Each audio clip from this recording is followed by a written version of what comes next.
Well, this year I brought one of my new books called Magical Tattoos and Scarification. So this is sort of a little-known aspect of traditional tribal tattooing.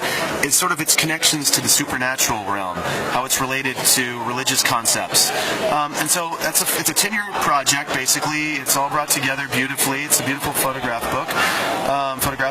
And for the last 15 years, I've been documenting indigenous forms of tattooing around the world. I look at tattooing in these communities as sort of as part of our world's artistic heritage and cultural heritage, and that we should never forget it, and we should honor it and respect it.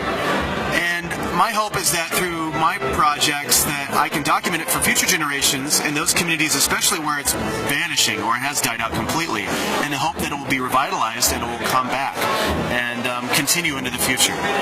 Can you tell us what kind of plans do you have in the future? What do you want to do?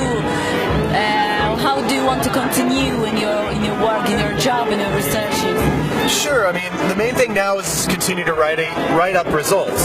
So I have several book publications underway right now, and the key is to get these books published and to bring them back to the village schools so that everyone can share and they can utilize this information in cultural heritage projects, revitalization programs, whatever use, whatever purpose. The most important thing is just to get this knowledge back to those home communities. And we oftentimes forget who created tattooing for all of us, but now obviously we know that tattooing was not sensationalistic. It had so many different meanings, and it was extremely important to the people who practice it. I mean, if they didn't practice it, there probably have many other traditions that were linked to it that would have ultimately vanished a long time ago. So yeah, it's always a race against the clock. Some places it's too late, we'll never be able to bring it back.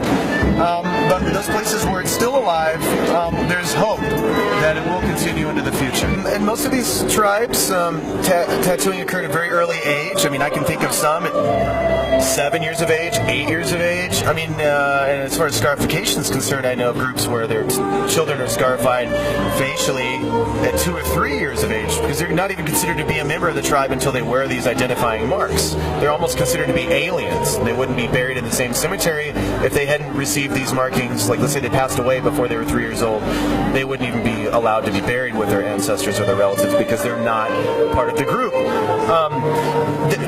In many parts of the indigenous world, women were the tattoo artists, not men.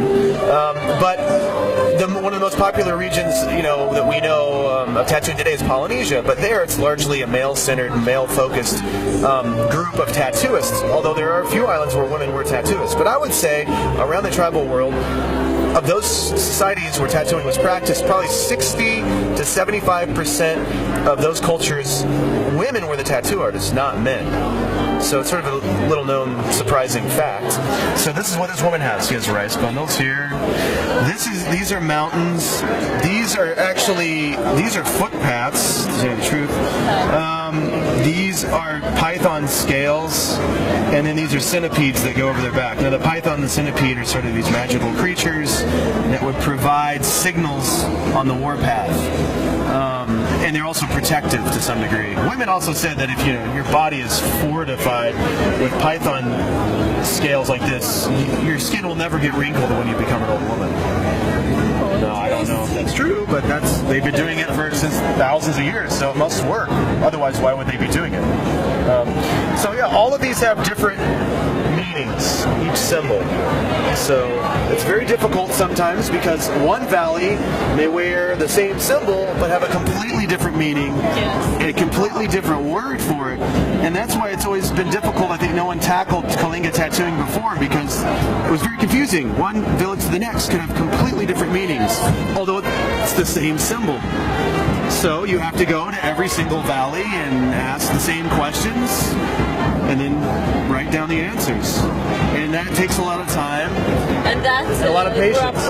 I know that many indigenous groups are sad that their tattooing traditions are disappearing before they're documented, and there's hope that the younger generations will become interested and start documenting them themselves. It would be much better if indigenous people were documenting their own traditions than me, because I'm an outsider.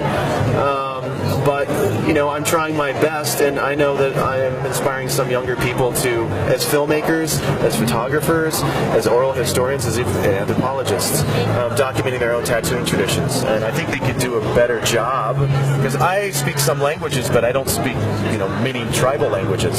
So I always have to work through a translator or an interpreter. But they are interesting about our culture. They want to know it, or... Oh, absolutely. And sometimes I'll bring tattoo magazines to share. But again, sometimes I think that's not a good thing, because the younger people are very interested in Western style tattooing. And that, again, I've done some experiments with that. I don't do that very often. But it's sort of a double-edged sword, if you will. I mean, it exposes what's going on in the West. People are very interested in that.